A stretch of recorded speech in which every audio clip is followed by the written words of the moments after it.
and welcome to the Speak Freely podcast. I'm Emma Dunwell, and today I'm joined by someone that inspires me very much, and I'm sure you already know who they are.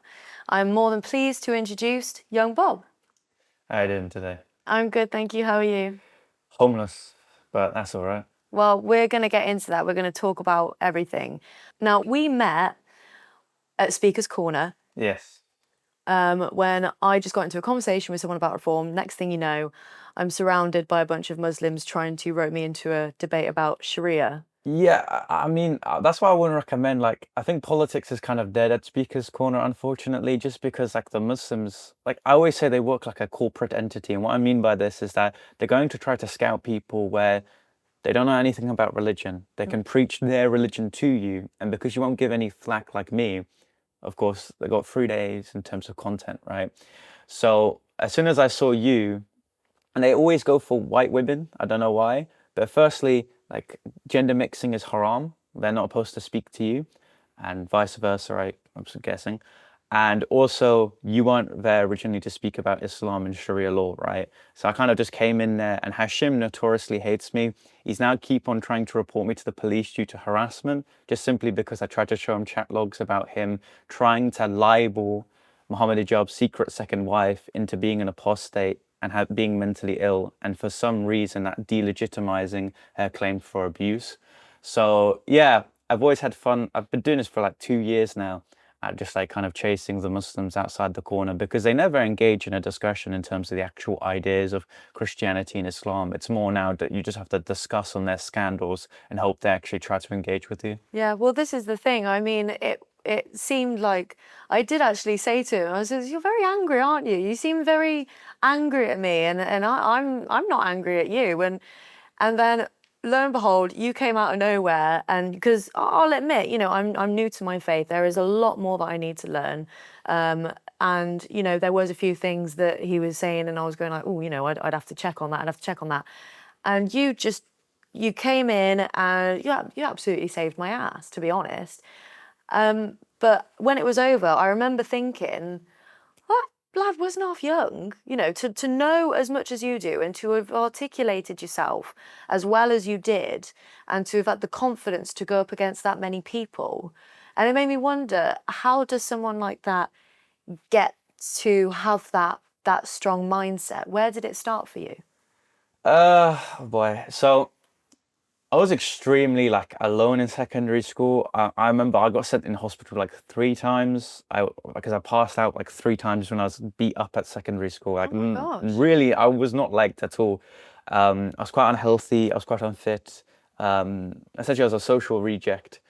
So, of course, what does a social reject do when they have absolutely no one?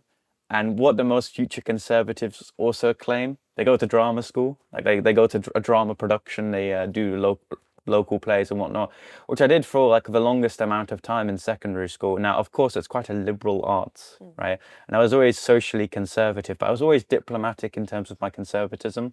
I'd be like, oh, well, this is what such and such believe, right? Never actually accusing myself of believing in the stuff that I'm talking about. So it was when Rishi Sunak did a joke about transgenderism, and I was in a group chat with a bunch of the drama lot. Now, I never knew what they really thought about me, because of course, even within the drama circle, I was quite distant and isolated.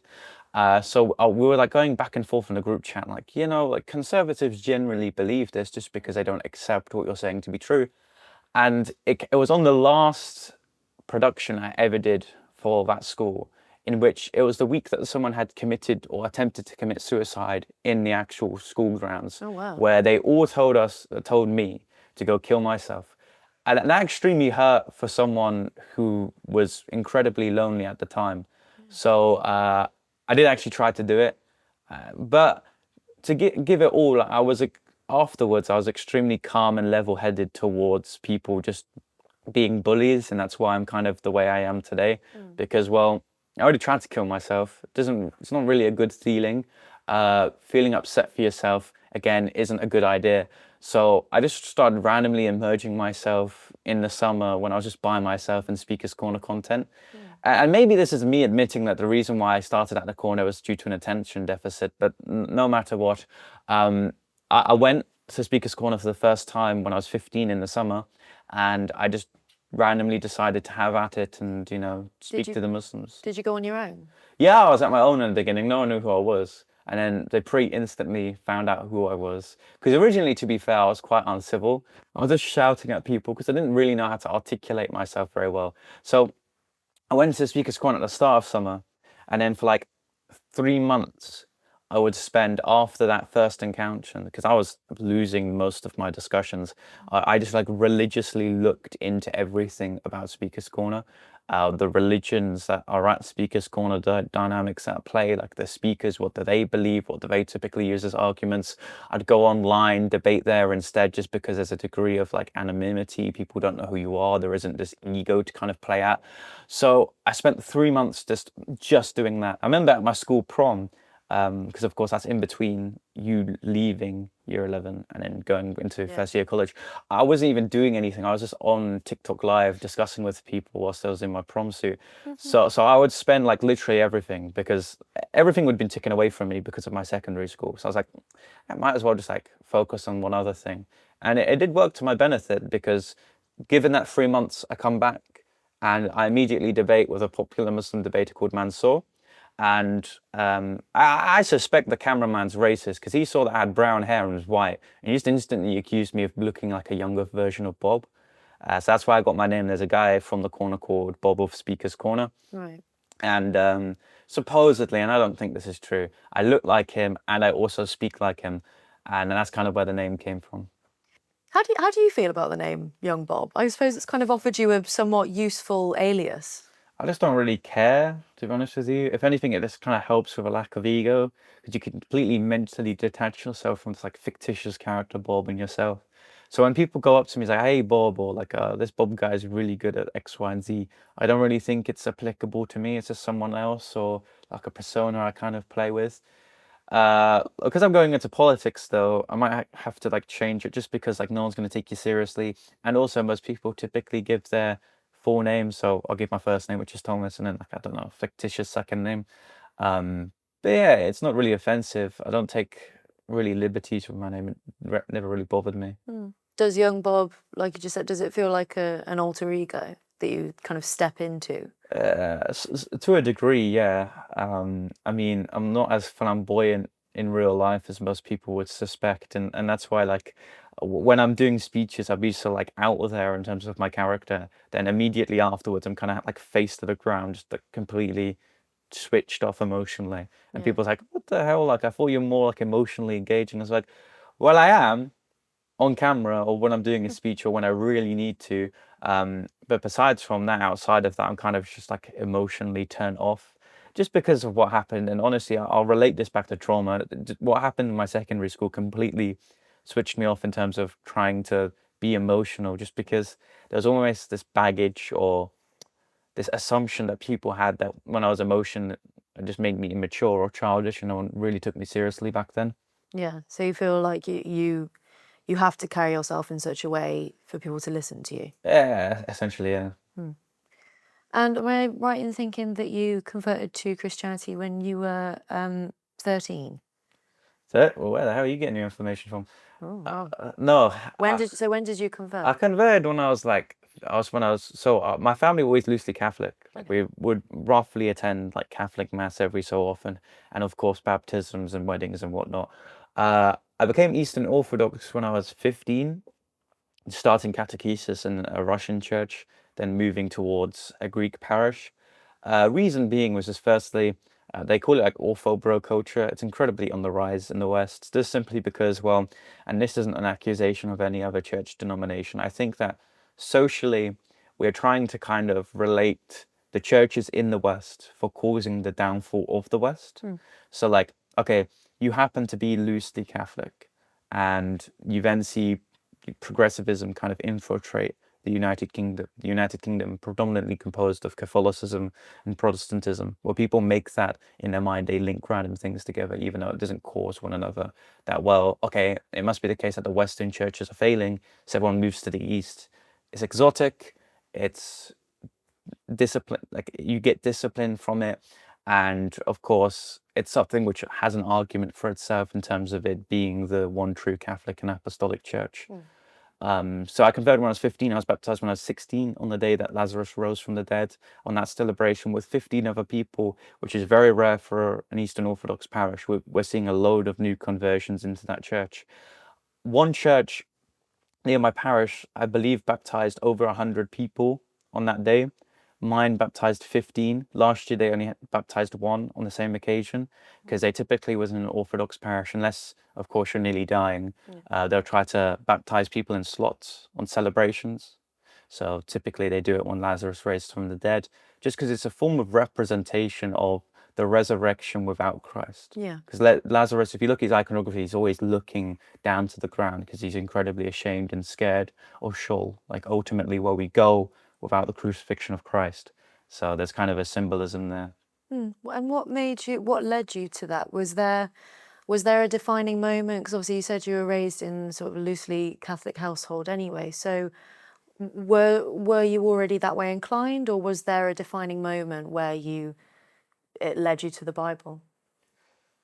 It was during like one of the suicide attempts. I just randomly decided to, and I know this sounds incredibly cliche, but I just randomly decided to look at biblical passages for dealing with it, like anxiety. And I randomly just went across, I think it was like a Facebook post or whatever, 1 Peter 5:7, give all of your anxieties unto your Lord because your Lord loves you.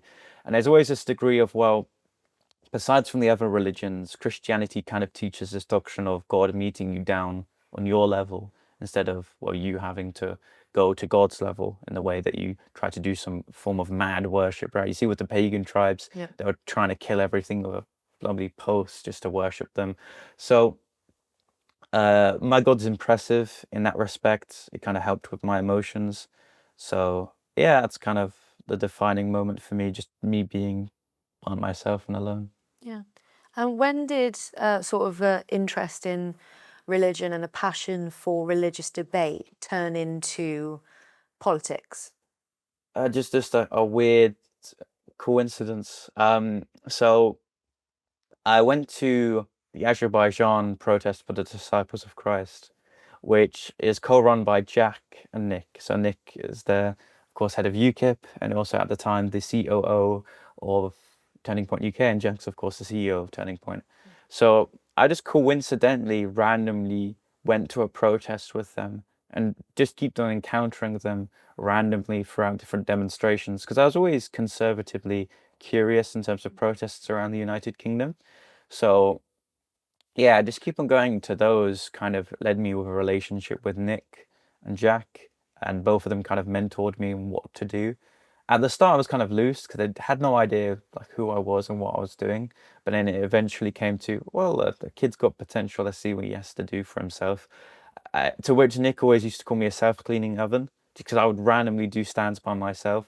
Like, and this is maybe not so wise given that now I'm popular for it, but I'd always just randomly set up stands in in Stratford, Camden Town, Leicester Square. It's probably some other places I'm forgetting, but whatever. Just randomly set up those stands, debate, loosely film it sometimes publishing in it, sometimes not. I kind of just got popular from there. Then at Turning Point, they enabled me to do some speeches. So the first speech I did was outside, I think it was in London, and I did one about like discrimination of young people, and it did quite well on Facebook just because I suspect a lot of older people like young people saying boomer talking points. So yeah, I just kind of gained my success through slowly working with people who very fortunately mentored me into where I was today. Your reputation at the moment, for those people that agree with things that you're saying, is phenomenal. People absolutely are in awe of you, not only for the way that you articulate yourself and for the views that you hold, but the fact that you hold them at such a young age. But obviously, for every good there is an evil, for every glass half full there's one half empty. So for every supporter, you'll have someone that disagrees with you. A lot of those. Yeah. And you've had first-hand experiences of violence because of you for having the opinions that you do. So what would you say is the scariest situation you've been in when it comes to that? I don't think there is one. I mean, like you call it violence, I call it pettiness, just because like, well, these people that I speak with, both the Muslims at the corner, and yes, there will be at some point a radical jihadist that I imagine has something sharp in his pocket. But right now, for the time being, the Muslims at the park and also the left, they don't know how to contact their hits properly. So last week, I was on the floor and a guy kicked me 3 times. You see like a red mark on my face? Of course not. So I call it pettiness. I haven't really ever been particularly scared in my life whenever I'm at these events, nor do I incredibly fear for my life continuing on from this. Because at best, you're receiving death threats from people on social media who don't even live in the same country as you. And at worst, you're getting like, I don't know, a placard just being like shoved in your face when you're there. So maybe if I was doing this, I don't know, 20 years ago, and Antifa were actually like this militant group that professionally beat people up, I would have had problems. But right now, you're dealing with like the alternative persons in my age demographic who have never had a fight in their life. Yeah. It's more of just the intimidation of having a fight, which kind of sets off a lot of people, or just you just getting professionally screwed over by Prevent and the police. Those are the threats that I could semi get myself around concerned being in.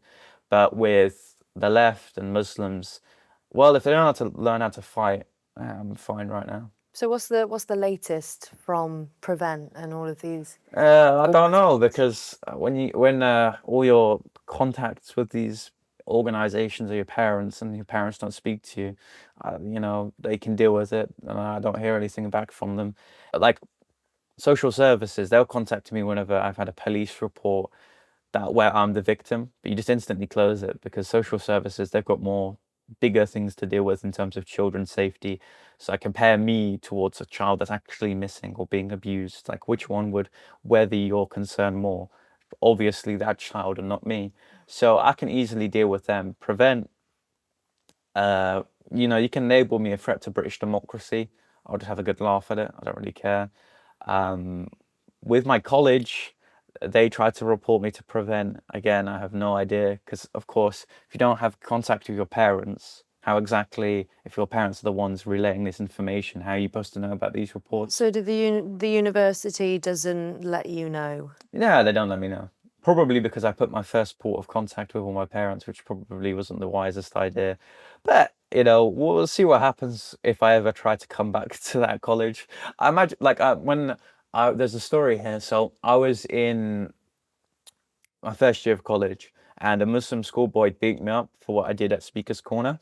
And well, firstly, when you engage in a fight in college, the first port of call is to suspend both students for an investigation. That's just kind of a typical process now of a college. I didn't fight back besides from pushing him away from me. But during that week of investigation, the kid just started sending videos of what I do to the college. So they kicked me out for like 3 weeks.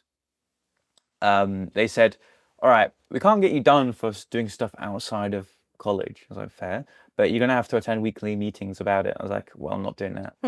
So because the only way you could justify mandatory meetings was through supposedly not being in college for that amount of time. Right. I was just like, I had the highest attendance in my class ongoing from that. I filled in all my assignments and got all right grades. So they just dropped it against me and I thought that'd be the last of it. But these mushes, they don't know how to deduct attendance properly. If you're out for nearly a month, that means you're always going to have below 80% attendance. Now, if the requirement for a second year is 80% and it isn't your fault that you don't meet that 80%, is it really my problem? No, it's not. But they still try to use it of not getting me in my second year. So I have, again, no idea what's happening with me.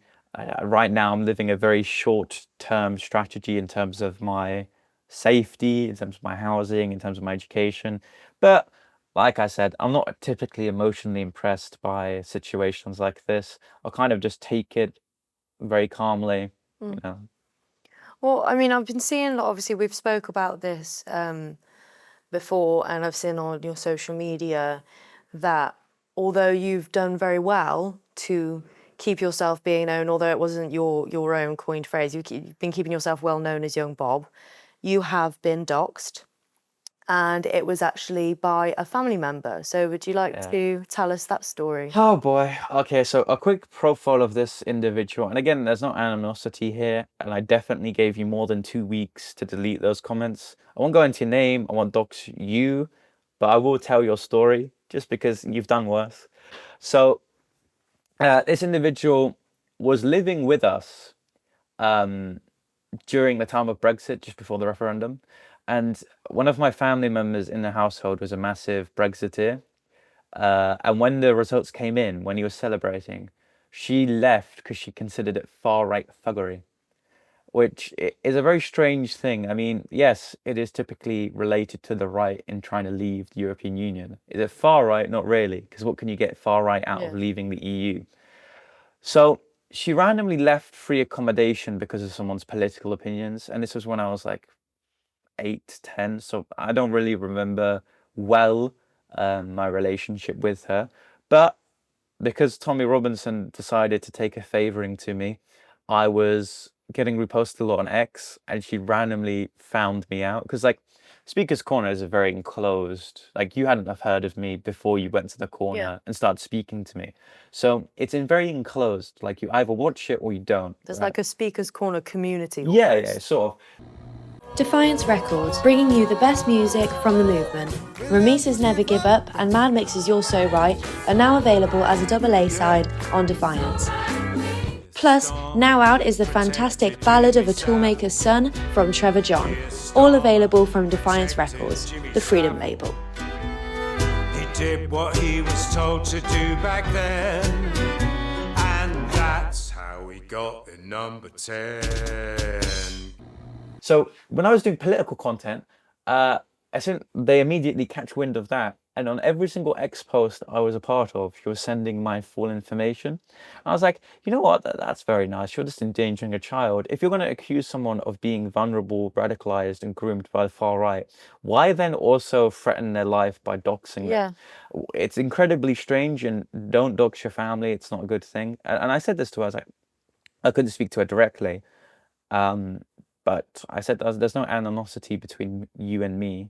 If anything comes from this doxing within any of my other family because they're put at risk because of what you do, that's not my problem, that's yours. Yeah. There's a reason why I go by Young Bob.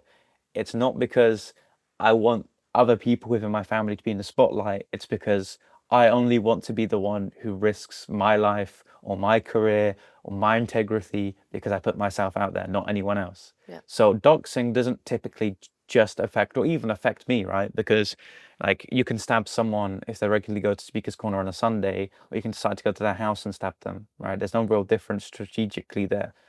But you can easily affect the life of someone like your mom or your brothers or your sisters or whatever. So that's very well thought out.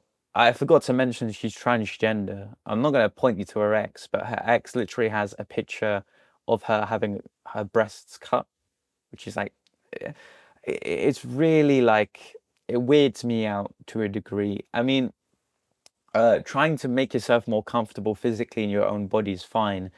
Publicly mentioning your mutilation is a different thing for me. Do you think that people can get offended? Quite frankly, you can just be offended. But do you think the fact that she's transitioned had any influence on the way she viewed your political opinions? Yeah, because like everything has to go back to individuals like that. Your entire personality is like, well, this always has to affect me, right? And in the world of, well, if you hold to one position, you have to be the far right Nazi of this world. Everything has to relate back to her if I talk about anything but transgenderism. So I hadn't publicly talked about my Twitter profile, transgenderism. I will, because it's a topic I severely disagree with. But talking about migrant hotels somehow has to levy the accusation that you're transphobic. I mean, the thing she was saying was just unhinged. She was saying, you are being radicalized by the far right. We saw it when you were 8 years old and watching Minecraft YouTubers. What? Like, I'm not being funny, but the only thing you can accuse Minecraft content creators of are like being weird with, I don't know, your partners or being abusive. It is nothing to do with the far right. I mean, kids' content is heavily censored on social media, so I don't know. People like this, they really want to go to extremes in terms of levying accusations against you. It's bizarring. Well, I mean, even when when we were on the train with Jack Hadfield, great independent journalist, by the way, the other day when we were on our way from Waterlooville to Canary Wharf, and that we all took a selfie together. I posted that, and someone had put like something along the lines of, "Oh, grooming a young guy to Yeah. and all these things," and I put like, "Oh, that was it." They said, "Grooming a young autistic lad into far right ideology. Like you must be proud of yourself," or something like that. Well, here's the thing. That just means that people believe that your opinions can't generally come to like a naturalistic conclusion. And what I mean by this is that Exactly. you believe that in order for someone to have this opinion, you must be radicalized for it. And I wouldn't even accuse people who hold to stupid opinions. Like, you can naturally come to these conclusions. It doesn't have to be through like a violent indoctrination. And firstly, everyone's indoctrinated to a degree, right? I mean, you don't see men typically dyeing their hair. You typically see women, for example. Yep. Like everyone has their own bias, right? In terms of my autism, just look at any public speaker. They are typically neurodivergent just because, well, you kind of have to be. And this isn't kind of like, oh, look how quirky I am. It's just that, well, rather, I don't know what's the correlation there, but a lot of people who do this for a living have to have really thick skin, and that's a quality typically related to people who are neurodivergent. Yeah. Well, I think it seems that it seems a very easy way of saying that because you're young, your opinions aren't valid. You couldn't have possibly come up with them yourself. You must have been radicalized, like you just said. And I think it's a very easy way for people to try and disregard the points that you're making. And also, I mean, you are the future generation. Everyone sort of, I view my generation and under, is going to be all the people that are going to have to deal with this mess when we reach full adulthood. Would you say you feel pretty set in your foundational beliefs? Well, even if it does change, because like people have false senses of security, people change just due to their climate, which of course for me is quite irregular now. So let's just say I do change my opinions. I will give you this for free. It will always be underpinned by the idea, well, anyone can say what they want. Anyone that does do that doesn't deserve to be deplatformed, debanked, get rid of just because of what they say. So given that, regardless of what you do in terms of changing my mind, there are already going to be some things that underpin my ideology at all times. Firstly, Christianity. Secondly, freedom of speech laws. And anything above that will always be rooted in those two ideas. Yeah. And just on free speech, where do you see free speech at the moment in the UK, and where do you think it's going?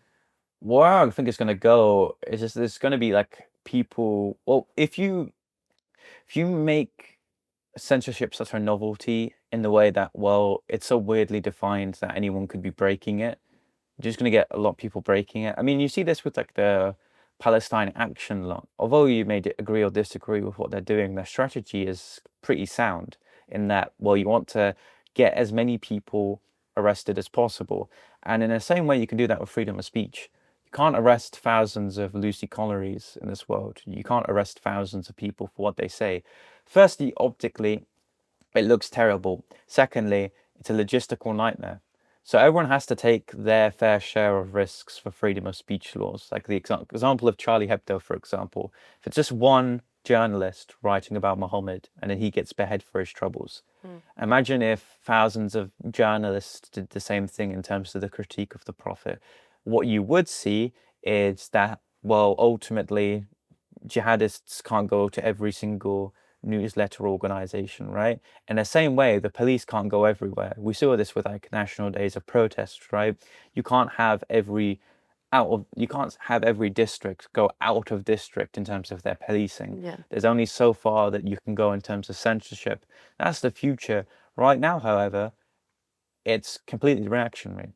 If I find what you're doing right now in terms of your podcast, like let's say I go into one of your videos and I find that offensive, I can attempt to make a case against you. Yeah. Point being is that laws don't typically or should typically not work like that. It's whether you're actually guilty, regardless of the parties, of whether they feel like you're guilty of what they believe is a crime. Yeah. Well, because otherwise we end up with exactly what we've got: subjective concepts being policed. It's like what offends me may not offend you, and yet we're trying to police. I mean, look at the online harms bill. All this hurty words, nonsense, nanny state that everyone's talking about. It is because of exactly that. You can't police something completely subjective, and that's what they're trying to do. What do you make of the online harms bill, and has any of your content been censored? Not as yet. Again, like I won't be nicked for a lot of the laws just because, again, optically it looks terrible. I mean, for whatever the left say, I'm a 17-year-old autistic radicalized freak. The police probably think the same in the way that, well, you can't arrest a 17-year-old autist for saying something on social media.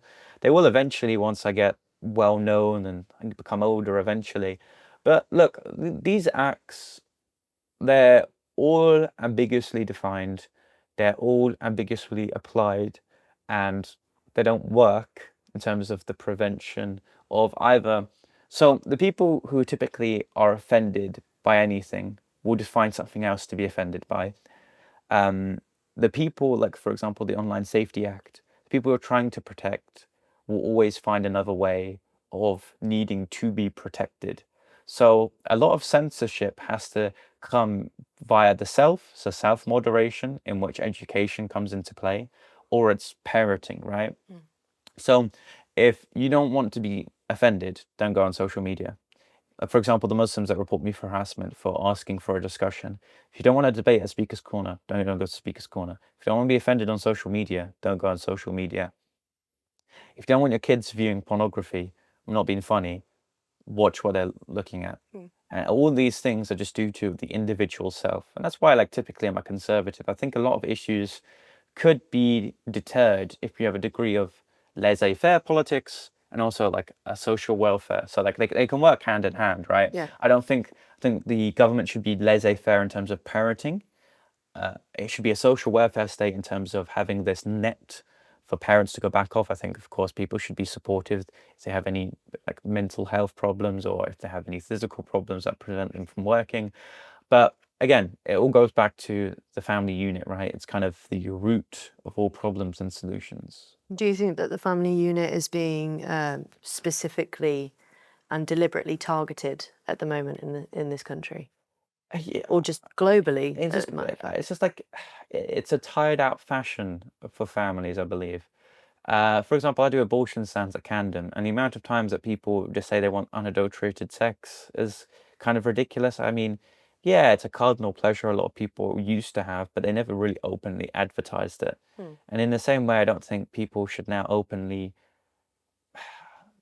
kind of pride themselves in the fact that they are having this adulterated sex because, well, firstly, it increases undesirable things like domestic abuse, sexual transmitted diseases, and other things I would imagine like divorces as well. And secondly, we have a replacement rate of 1.3 children per family unit in the United Kingdom. The replacement rate, I believe, is 2.5.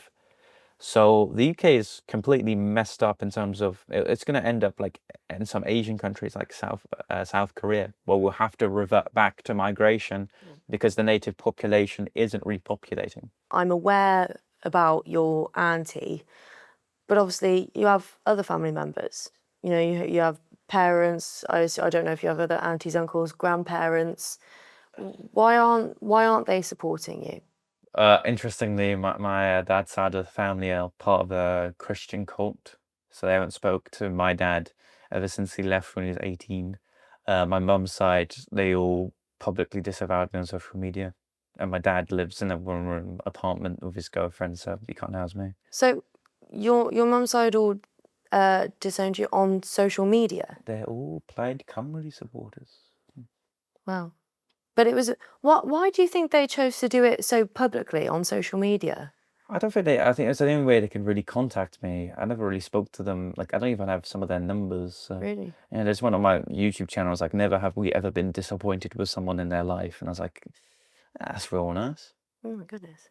How have you dealt with kind of having that lack of support network. I mean, I know that family unit is one thing that you advocate for, and how has that been for you? Do you have a support network of friends? Well, support network of friends, not really. I don't know. Life's always been too busy. I mean, take like an average school kid, right? What they have, I don't have, just because the way that I played out my life is completely different. Um, Apologists, political activists, they always try to make sure I'm okay. But besides from that, not really. Um, Again, the way I responded with my family is, well, I hardly ever speak to them.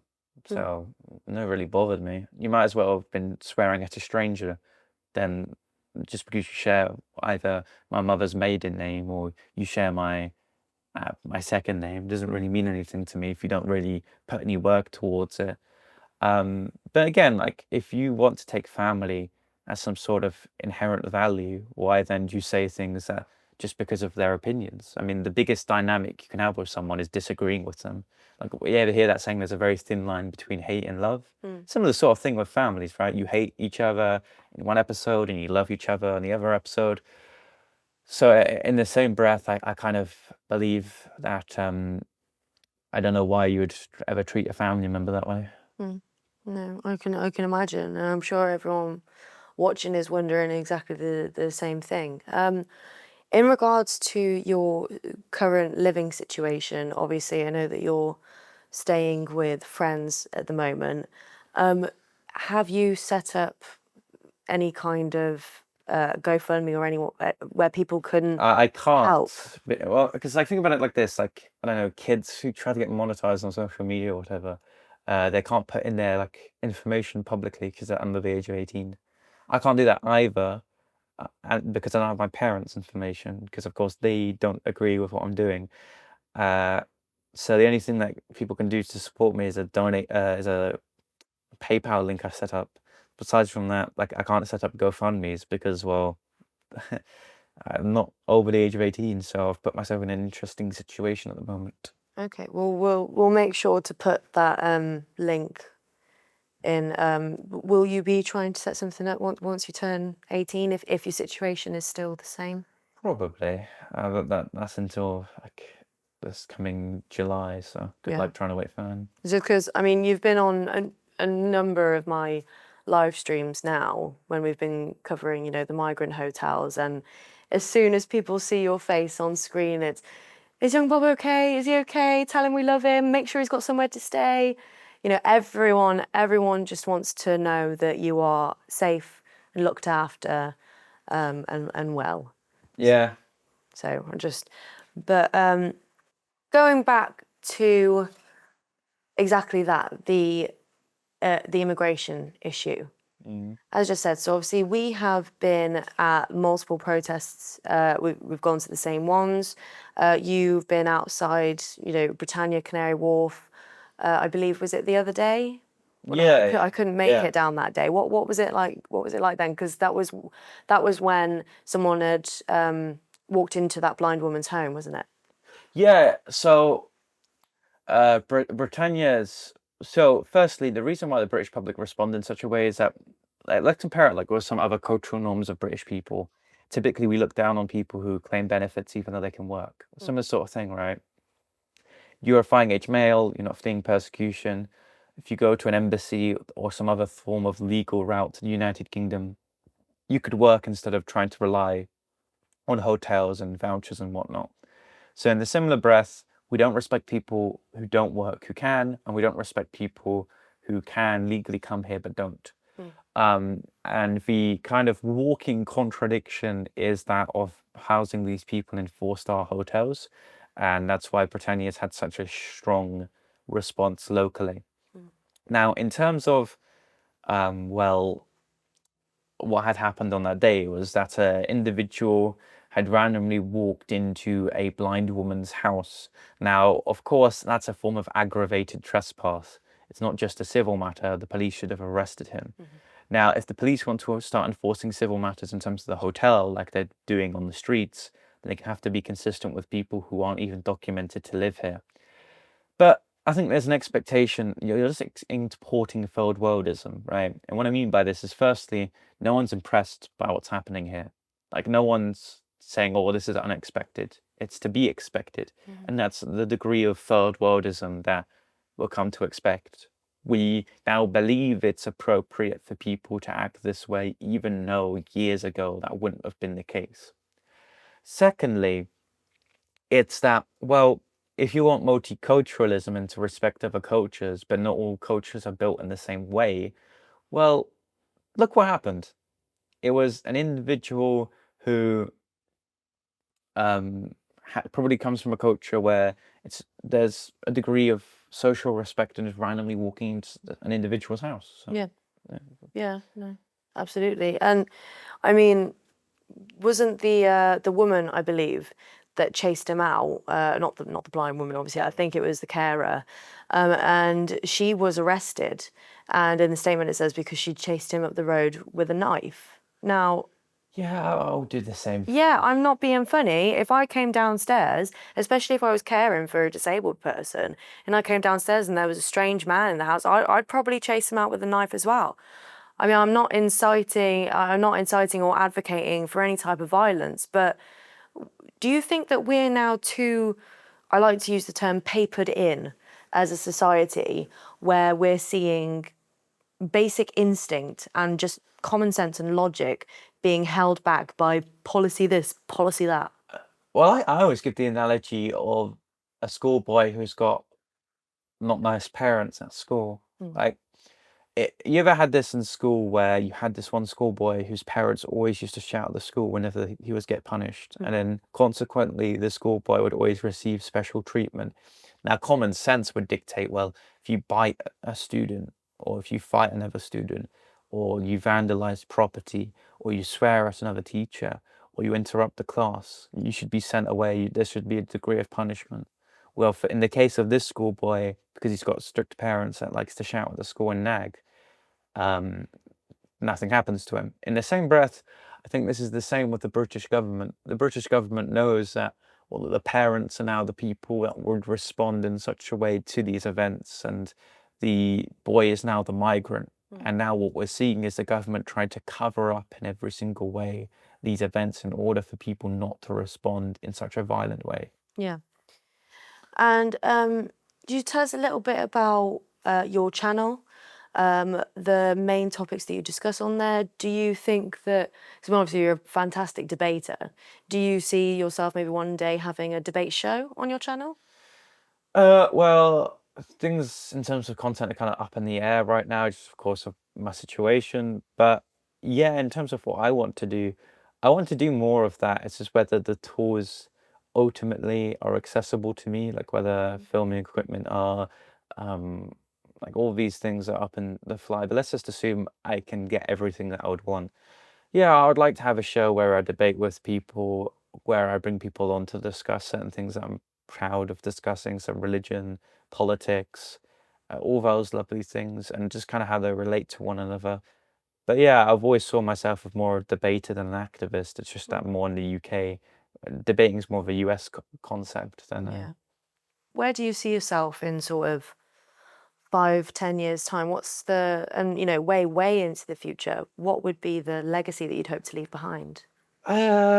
Just not being defiant, speaking your mind, and not encouraging young people to do what I do, but rather to encourage young people to critically think. And what I mean by that is, well, young people, like in universities, for example, historically used to debate a lot, used to have different opinions. The biggest form of diversity is the diversity of opinions, right? So what I want to do is to encourage the biggest form of multiculturalism, that being different ideas being challenged in the minds of young people. And in order to kind of incite that, you have to have a degree of defiance. And then obviously everyone who is watching this channel will likely know where to find you and who you are anyway, but if you just want to give yourself a little quick shout out to the camera and where people can find you. Yeah, so it's just Young Bob Studios on YouTube, at Young Bob TP UK, anywhere else. I frequently debate on TikTok lives.